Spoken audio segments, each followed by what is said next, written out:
Welcome to this edition of SAU Weekly, your source for the latest news and sports from St. Ambrose University. I'm Andrea Sindicati. And I'm Miranda Richards. Starting next Friday, May 3rd, meals that would normally be served in the Cosgrove cafeteria will be served in the Rogalski Center ballroom. In order for the renovations of the Cosgrove cafeteria to take place, all meals will temporarily be served out of the ballroom for the remainder of the school year. This means that the dinner served through May 2nd will be the final meal served at Cosgrove, and breakfast will resume the following morning in the Rogalski Center. Another year of fundraising has come to a close for SAU Dance Marathon as they held their big event last Saturday. SAU Weekly's Jacob Muesa takes us there. Over the weekend, students and faculty gathered to help raise money for a cause that is bigger than us all.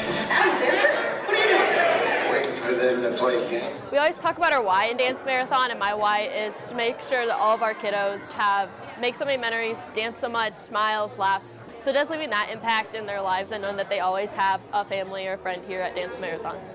From therapy dogs to magic shows, Dance Marathon allows families to feel at home. More than anything for the families, I just want to be a bright light in those dark days of treatment and, you know, some of the darkest days they're going through. For students, I want to be an impact for future generations and kind of inspire people to do more with their college experience than just going to college. For many students, leaving an impact in these kids' life is enough for them to know they are doing what is right. Hope to leave an impact to where they can always know that I'm going to be there to help them in whenever they need, and even in times that they don't need me. If they need me, I'll be able to help them. After 12 long hours of dancing, crying, laughing, and sharing stories, Dance Marathon was able to raise $192,000. With SAU Weekly, I'm Jacob Muesa. Thanks, Jacob. On Tuesday, SAU celebrated its own big donation drive in our 11th annual Day of Giving.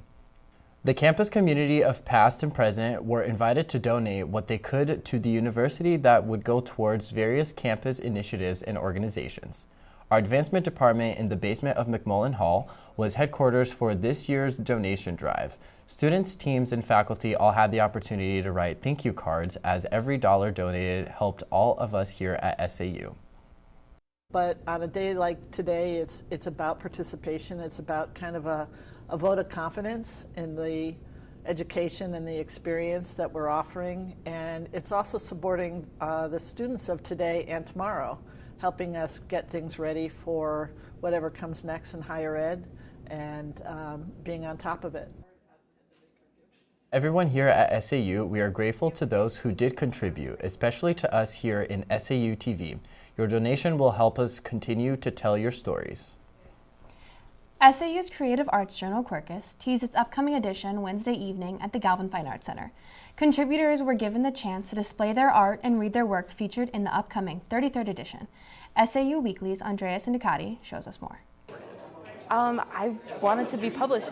The student experience at St. Ambrose is elevated by its opportunities. And to junior Elena Vallejo, Quercus was the perfect opportunity. It's such a great opportunity that we have here on campus to be able to have our work published and kind of spread out throughout campus and all over the internet. The foreshadow to her end. Vallejo had the chance to present her poetry that will be published in the next edition of Quercus. Featured artists also showcased their work in the Morrissey Gallery.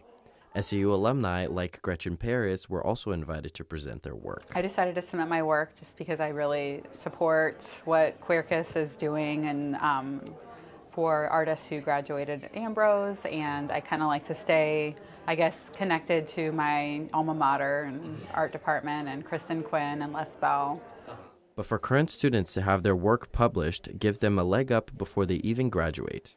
Being published is hopefully my next step of maybe one day having a full-length book that is, you know, all of my works, and it gives me something I can put on my resumes. It also, even if I decide not to fully go towards writing, having work that's published shows that, you know, I'm good at communicating and things like that. With SAU Weekly, I'm Andrea Sindicati. Be sure to visit SAUQuercus.com on May 1st to check out their 33rd edition. Award season has wrapped up for college broadcasters, and SAU TV and KALA Radio are honored to bring home some hardware. In early April, SAU TV earned several awards from the Midwest Broadcast Journalists Association, including Awards of Merit for Inside SAU Athletics and Stingers. SAU alum Claire So also earned first place in general reporting for her stories Bees Get Curious About STEM. Host of KALA's Midweek Musing, Evie Breitbach, also earned an Award of Merit for Best Podcast. Last weekend, both programs earned a slew of awards from the Iowa Broadcast News Association. Sierra Mari of KALA earned Best Feature Story, and the station swept the Best Podcast category with Shisto Speaks Sports, Midweek Musing, and Summer Eats. SAU TV brought home second place for overall excellence and for Best Newscast, and third for Best Sportscast. SAU TV alum Claire So earned second place for Best Feature Story, and SAU Weekly's Dave Girgenti placed first for KALA Lunch's new radio show. This award means a lot to me. It was a story that I put a lot of time and effort into. I know it was up for a couple different awards at other conventions, and it didn't end up winning, so it felt really good to win it this time. As always, you find all our award-winning shows, news stories, and podcasts on The Hive at sauthebuzz.com. Our final batch of Stinger episodes for the year are all out now on The Hive. We featured a mix of students and faculty, including KALA's Donnie Shackle and Vice President for Student Engagement, Dr. Christopher Waugh. Our latest episode features Dr. Jim Bauman, Associate Professor of Communication at SAU. What interests do you have outside of work? I love cars, BMWs particularly. My dad used to work on BMWs for years up in Dubuque. I'm a huge Bears fan. I like listening to music, gardening, things like that. Tune in next term for more episodes of Stingers featuring conversations from SAU Bees over everyone's favorite energy drinks. We serve you guys. Coming up next in sports, leaving on a high note, one of the most successful coaches in SAU history is saying goodbye. And conference champs, the SAU women's golf team nabbed their first conference championship in over a decade. Join SAU Weekly's Lily Reed as she takes you inside SAU athletics. Stay tuned. Ready the studio in 3, 2. Welcome to this edition of SAU Weekly, your source for the latest news and sports from St. Ambrose University. The Mississippi River crested on Monday at a near record high. This is What's the Buzz with Abby Varcala. Staff members put many hours of work into planning the spring commencement ceremony. But for Coach Bluter, her coaching career started right here. Welcome to this edition of Inside SAU Athletics. On today's episode, we're featuring the men's basketball team. We're featuring the men's and women's track and field teams. Welcome to Stingers, discussions with fellow SAU Bees over everyone's favorite energy drink. I've never had one of these, so we'll see how Cheers. This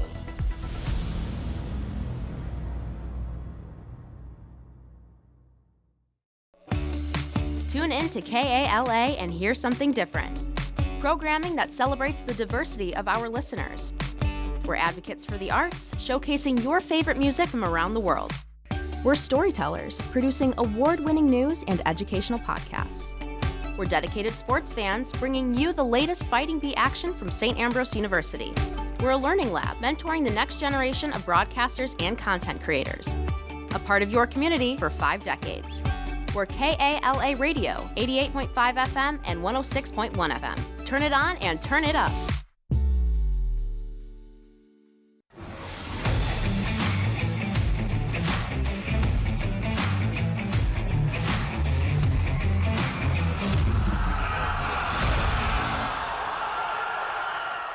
The cheer and dance programs have been dominating the competition the past couple seasons, with breaking records at competitions and tournaments under the leadership of their head coach, Danelle Langenecker. But this summer, the program will search for its new leader. Langenecker announced that she'll be resigning as the director of the Spirit Squads. She started her career at SAU as the dance coach in 2010, before taking over both the cheer and dance in 2017. In her time at St. Ambrose, the dance team won back-to-back NAI Dance National Invitational Championships in 2015 and 2016. She then led the Bees to 6 NAI National Championships, 4 in dance and 2 in cheer. including back-to-back titles in 2023 and 2024. Langenecker was named NAI Coach of the Year 4 times during her time here. The Fighting Bees softball team was looking to close their home schedule with a pair of wins and a doubleheader against Calumet. The offense scored 7 runs early, and Emily Erickson on a roll in the circle, only throwing 2 hits and striking out 5. In the 4th, Erickson gets Calumet to fly out to Regan Engberg to end the inning to keep the Wave off the scoreboard.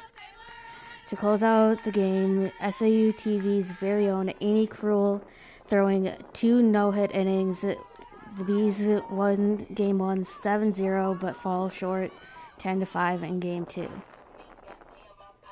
For the men's lacrosse team, it was a rematch of last year's Hart Conference Tournament Championship.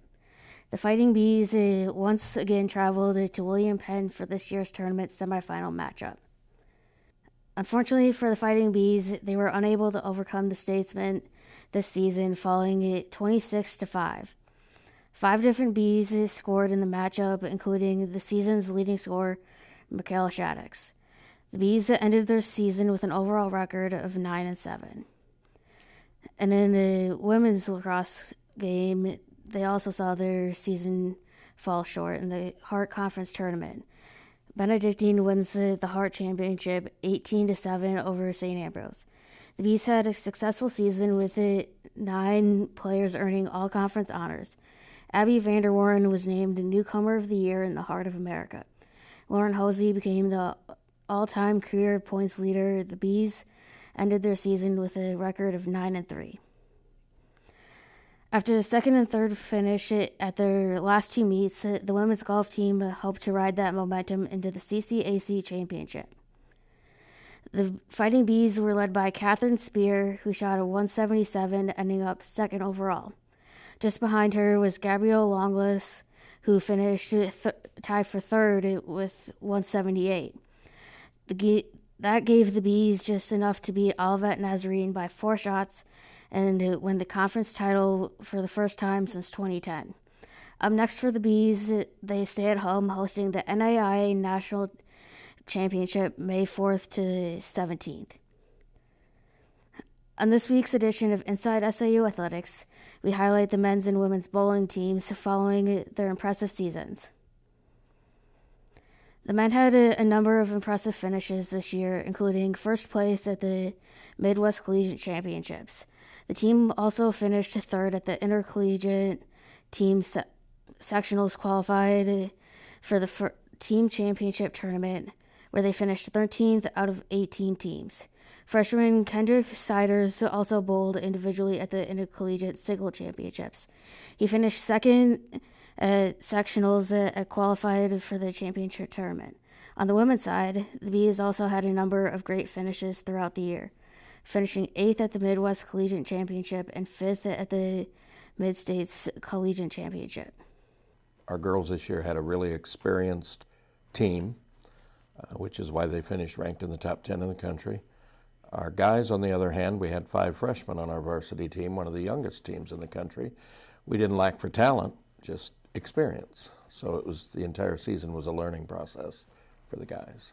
Well, obviously Nationals has a lot of emotion involved with it, as every year does, but one of the main things that you're fighting for every year is your seniors, and this year we had Justin Aboud as a senior, another person from California like myself, and I mean, we all just try to encapsulate a whole team feeling as we're all fighting for one. It's not all for one, it's one for all, right. And we just try to move as one unit. Personally, I want to make more ATTs. I want the team to make more at least top 10 finishes, because I feel we can do it. We're going to have some new people coming in, but I feel like as long as we all stick together, we can definitely achieve it. Coach Litting and his teams will look to parlay the experience gained at sectionals and nationals into another strong season next fall. You can catch the full episode on The Hive. And that'll do it for Inside SAU Athletics. I'm Lily Reed. And that's all we have for you on this edition of SAU Weekly. We'll be back next week with the latest news and sports from St. Ambrose University. Remember to check out the SAU TV Facebook and Instagram pages for our newscasts, top stories, and more. You can also find them on The Hive at sauthebuzz.com. Thanks for watching.